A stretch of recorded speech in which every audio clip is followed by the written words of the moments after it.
Hello students, welcome to the next class of the physics. In this class, we are going to discuss about the electric potential due to a electric dipole. In the last videos or in the first chapter, we have discussed about the electric field intensity due to the dipole on its axial line as well as on the equatorial line. In the similar manner, now we are going to discuss about the same thing. We have to calculate the electric potential, but we have to calculate the electric potential due to the dipole on the axial as well as the equatorial.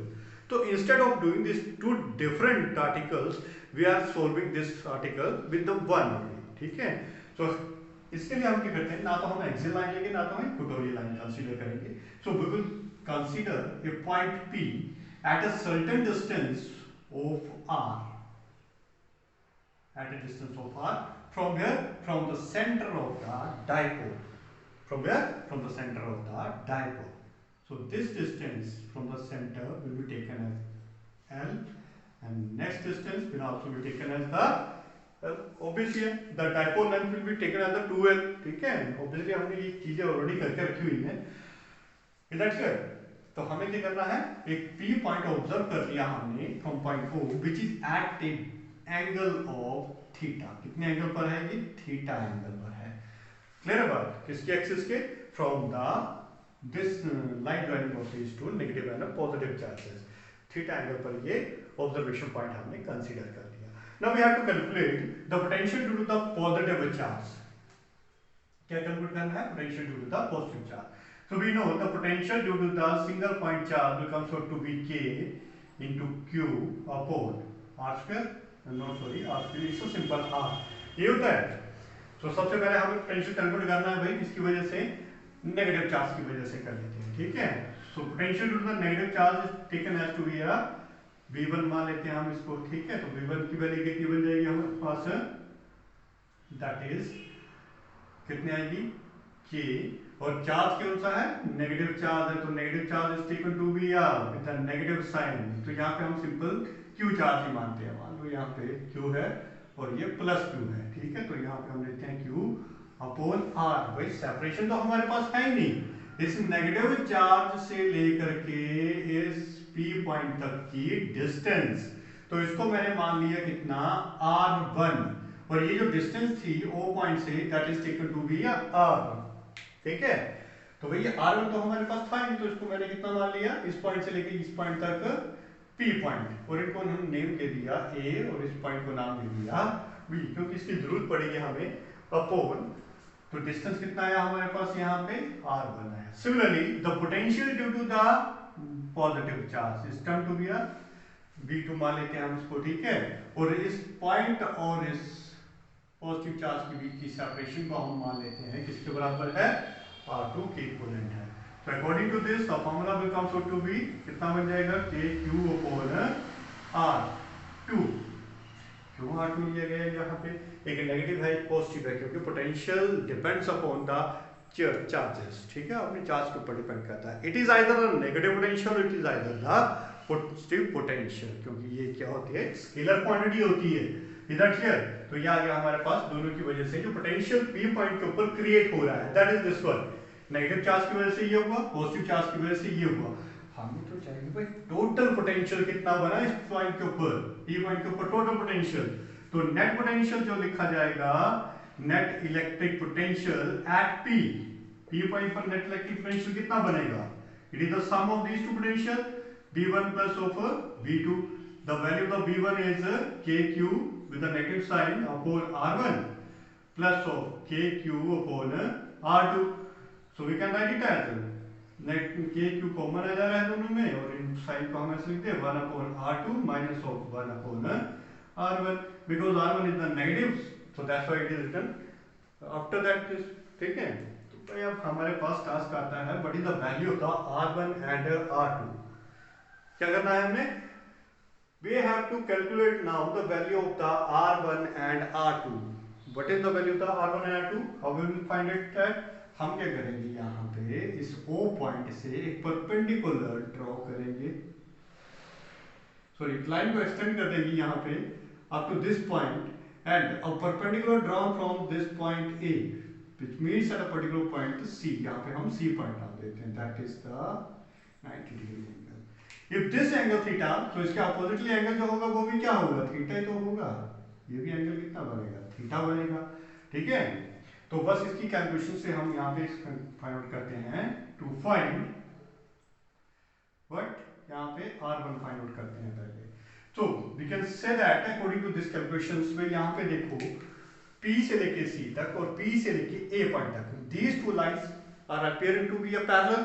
ठीक है, parallel lines appear हो रही है, तो we can write it as AP is approximately equal to the PC, where PC is equal to what, दो parts में इसको हम लिख सकते हैं क्योंकि एक की वैल्यू हमारे पास एग्जैक्ट है और दूसरे की वैल्यू नहीं है.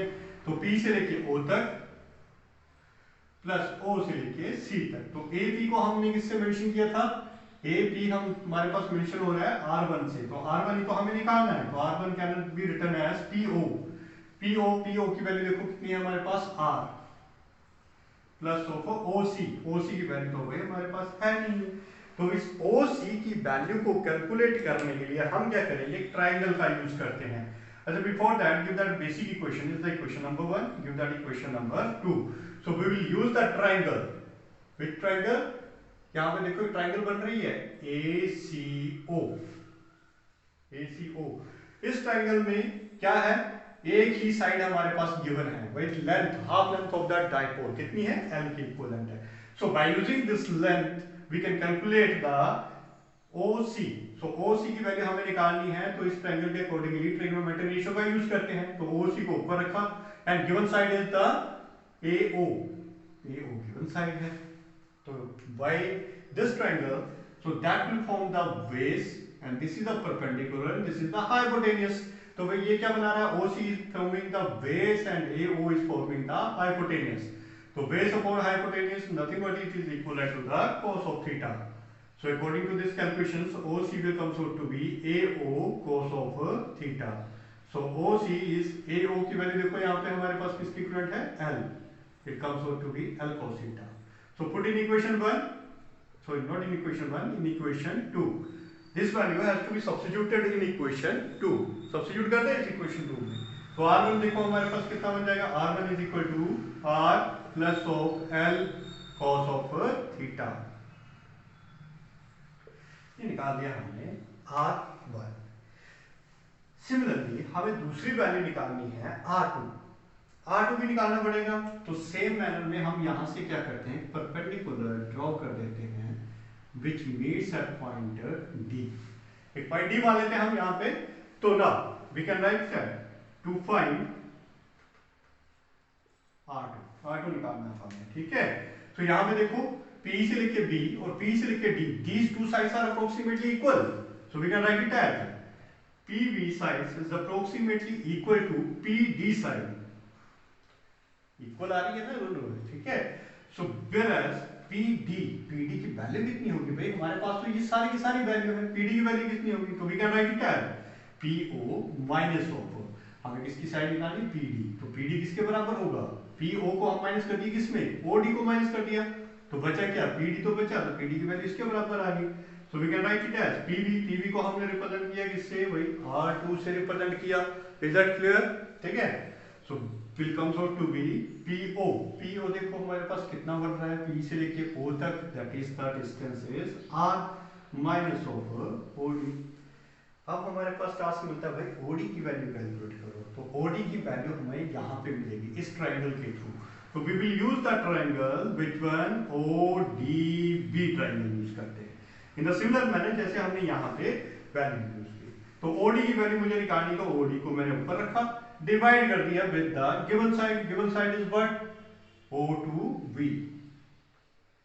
And obviously this one is the 90 degree angle, this one theta. तो ये बनाएगा बेस, ये बनेगा perpendicular, this one is the hypotenuse. According to the calculation it will come out to be what, OD is the base and OB is the hypotenuse. तो it will also form the cos of theta. Is that clear, ये बात समझ आई. तो भाई OD की value हमारे पास आई अब OB cos of theta. So OD comes out to be, OB की वैल्यू देखो कितनी है, L cos of theta. Put this value here in equation number 3.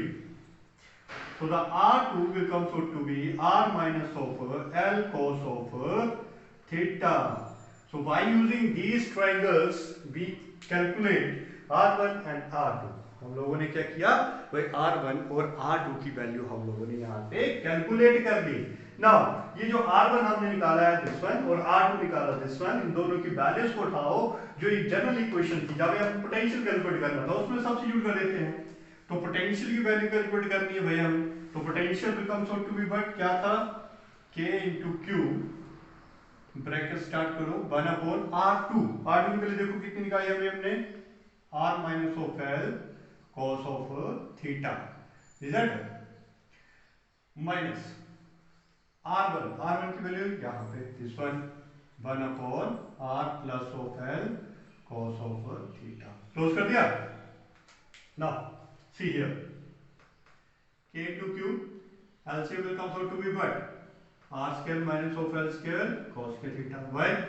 Because this one is the A plus B and this one is the A minus B, and the product of the A plus B into A minus B किसके equal होता है, that will be equivalent to the A square minus of B square. So by using this formula we can write it here as, so when we calculate this formula तो it will come out to be R plus L, क्योंकि minus L cancel out हो जाएगा, ठीक है, minus of R plus खत्म हो जाएगा R minus L, R minus of L cos of theta.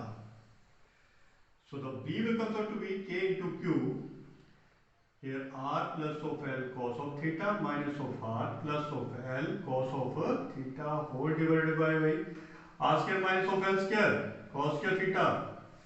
Is that clear? क्या तक clear हुआ? So see here, what will happen? R is the positive one and 1 is the negative one. They will cancel out each other. So the potential comes out to be K. K को ऊपर करके लिखते हैं 1 upon 4 pi epsilon not into Q ऊपर आ गया, ठीक है. Here will come out to be 2L cos of theta because this one is the 2 times upon R square minus of L square cos square theta. So we usually know that the dipole moment will come out to be what, P, और P की value किसके बराबर होती है, that P is equal to Q into 2L. So we all have this value here, ठीक है. Q भी है हमारे पास, 2L भी है. So P into cos of theta upon R square minus of L square cos square theta. So that is the general formula of the potential due to the dipole at point P. ये हमारे पास एक general formula बन जाता है एक dipole calculate करने, sorry not dipole, potential calculate करने के लिए. कहां पर, P पॉइंट के ऊपर. किसकी वजह से, due to the dipole. Now see here, potential जो था डायपोल की वजह से हम दो पॉइंट्स के ऊपर यूजुअली कैलकुलेट करते हैं. One is on the equatorial line and other one is the axial line, ठीक है. For that see here, if we suppose that the dipole length, इसको हम थोड़ा सा कंसाइज कर देते हैं, डायपोल मान लेते हैं, डायपोल की लेंथ जो बड़ी या छोटी है in comparison to the observation point, ठीक है. That's why we can replace R is very very greater than that of L. So the formula can be replaced as P cos of theta upon कितना बन जाएगा यहाँ पे, R square, क्योंकि L becomes 0, so is that L will be equivalent to the 0. तो ये हमारे पास value बनी. Now for axial line, see here, where will the axial line, when the observation point shifted towards here in this point, so the angle will become 0 degree. अरे भाई यहाँ पे angle 90 degree है dipole से, तो यहाँ पे एंगल कितना बनेगा, 0 डिग्री का एंगल. तो theta will substituted here 0 degree. So the B will come out to be P upon R square. Why? Because the cos 0 degree is equivalent to the 1. And for equatorial line के लिए कितना बनेगा फिर हमारे पास, theta will come out to be what, 90 degree, and cos 90 की value 0. 0 क्यों भाई, नेगेटिव की वजह से जो पोटेंशियल यहाँ पे बनेगा, पॉजिटिव की वजह से जो यहाँ पे बनेगा, तो both potential will be same but having the opposite sign. एक नेगेटिव होगा और एक पॉजिटिव होगा, that's why they will cancel out each other and ultimately the result of the equatorial, the potential will comes out to be 0. So this one is all about the electric potential due to the dipole. Thank you all.